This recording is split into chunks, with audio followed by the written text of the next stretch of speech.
chers amis, je suis très heureux de venir vous partager une réflexion qui, je reconnais, s'est réveillée en moi. J'aime la grande musique, la musique classique, mais je reconnais que j'aime la grande musique, les orchestres symphoniques et autres. J'aime voir, non seulement écouter les musiciens, mais aussi les voir jouer, exprimer musicalement les œuvres de certains compositeurs. J'aime les voir jouer et ça me parle beaucoup. Je vais vous lire ce passage, ce verset, dans les Actes des Apôtres au chapitre 9, verset 15, qui concerne Saul de Tarse. Saul de Tarse qui vient d'être confronté à Jésus lui-même dans toute sa gloire, alors que Saul de Tarse, persécuteur des chrétiens, persécuteur des églises, le voilà face à face avec le Seigneur dans toute sa gloire, qui lui dit « Mais Saul, Saul, pourquoi me persécutes-tu » Saul était un instrument, mais dans le mauvais sens. C'était un instrument, quelqu'un qui était engagé, mais dans le mauvais sens, dans le sens de celui qui s'opposait à l'œuvre de Dieu qui se manifestait dans le Fils et par le Fils, Jésus-Christ. Et il va être visité puissamment au point de tomber de son cheval, ainsi que ses compagnons qui eux-mêmes entendaient bien mais ne voyaient rien.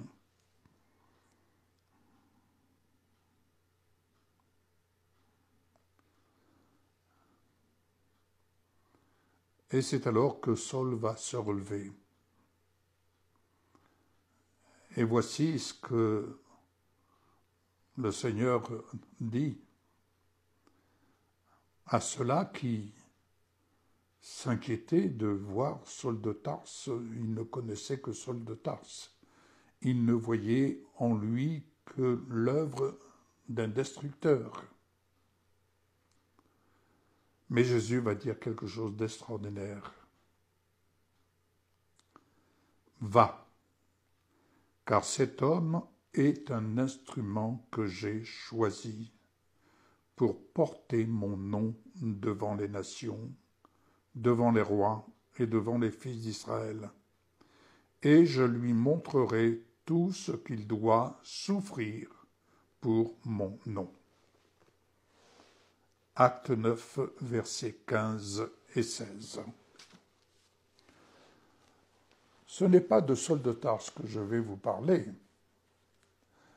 mais de l'instrument que Dieu a choisi pour faire connaître son nom, c'est-à-dire pour faire connaître son œuvre. Et pour ce faire, Dieu choisit ses instruments comme il a choisi ses disciples pour faire connaître son œuvre. Et Saul de Tarse, qui était un homme érudit dans les Écritures, cependant, il est reparti à zéro, afin de faire connaître l'œuvre qui était composée par Dieu lui-même et qui venait se révéler par son Fils, Jésus-Christ, et que le Saint-Esprit mettait en place pour porter à la connaissance des nations, des rois, l'œuvre de Dieu. Cette œuvre qui ramenait et qui vise à ramener le cœur de l'homme en harmonie avec Dieu le Père, tel qu'Adam et Ève vivaient dans cette harmonie, dans la création de Dieu le Père, et cette harmonie était agréable à Dieu. J'aime la parole, parce que c'est l'œuvre composée par Dieu lui-même. Cette composition traverse les âges, traverse les événements, et nul ne peut anéantir cette œuvre qui se fait entendre par ceux-là qui, aux yeux du monde, sont faibles.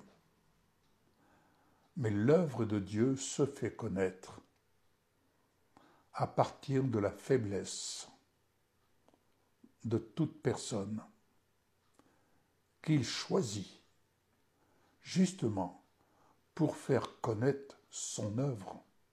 Et quelle œuvre! Quelle œuvre! Et nous sommes choisis. Vous êtes le choix de Dieu pour être un instrument, son instrument. Et comme tout instrument fait entendre le son de son œuvre, comme tout musicien, quel que soit l'instrument qu'il décide, qu'il choisit, qu'il apprécie de jouer, il participe pour faire connaître les œuvres musicales des plus grands compositeurs.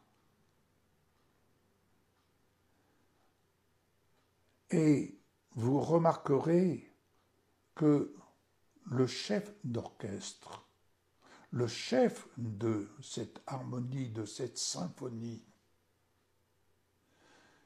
est à l'image du Saint-Esprit, en ce sens que il fait corps avec les musiciens. Le chef d'orchestre doit faire corps avec les musiciens pour donner l'expression vivante à cette œuvre, qu'il puisse lui donner l'expression dont il veut faire entendre. Le Saint-Esprit fait de nous des instruments. Est-ce que nous le comprenons? Est-ce que nous l'entendons?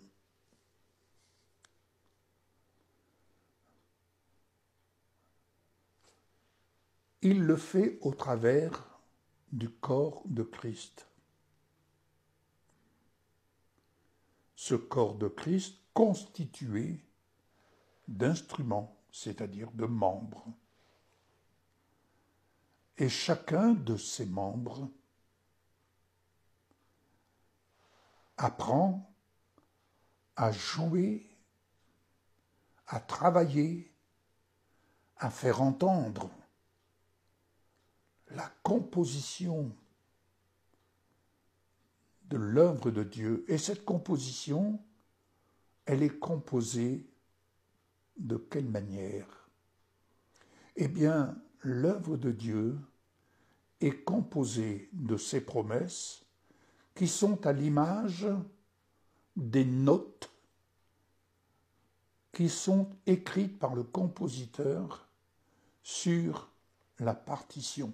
Et chaque instrument a une note composée et qui fait corps avec l'ensemble des autres instruments et qui donne ainsi le son de cette œuvre.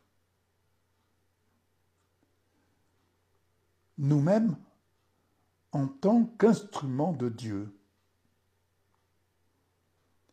nous avons donc ces promesses qui sont ces notes, à partir desquelles, lorsque nous exprimons ces notes, elles font entendre l'œuvre de Dieu qu'il a composée et qui, en Jésus, vient nous révéler et vient chercher le plaisir de nous entendre interpréter son œuvre. Il est écrit que Dieu a préparé des œuvres afin que nous les pratiquions, afin que nous les exprimions.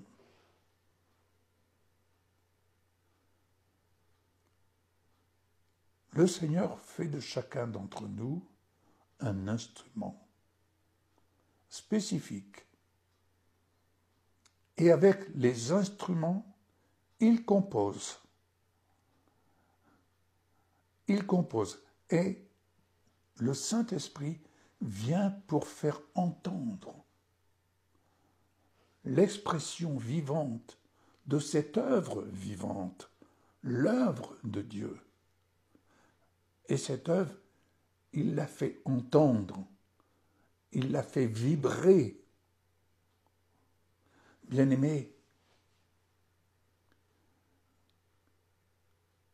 tout musicien apprend à lire les notes.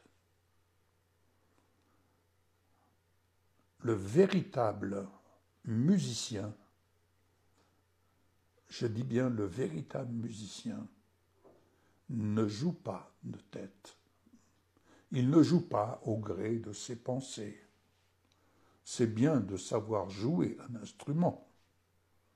C'est bien de faire entendre un son qui soit équitable, alors qu'on ne connaît pas, on ne sait pas lire la musique, les notes. Eh bien, c'est comme un chrétien qui ne sait pas lire les promesses de Dieu et qui croit. Il croit, il aime exprimer ce qu'il croit. Il peut être excellent à exprimer ce qu'il croit, mais s'il ne connaît pas les notes, c'est-à-dire les promesses écrites, composées par Dieu lui-même, comment peut-il exprimer l'œuvre de sa justice, l'œuvre de ses promesses qui sont destinées à tout homme, à toute femme, à toute famille? Car si le Seigneur aime l'expression de la foi, il aime l'expression de la foi qui fait entendre l'œuvre de sa parole. Bien-aimés, je reviendrai sur ce sujet, mais en attendant, je voudrais que vous entendiez cela. Vous êtes un instrument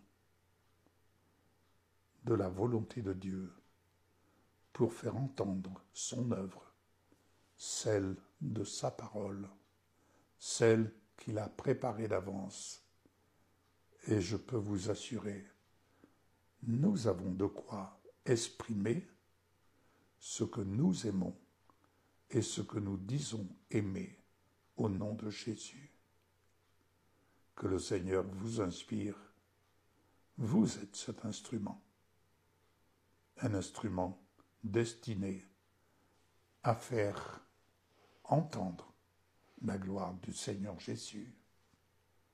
Je vous dis à une prochaine réflexion. Au revoir.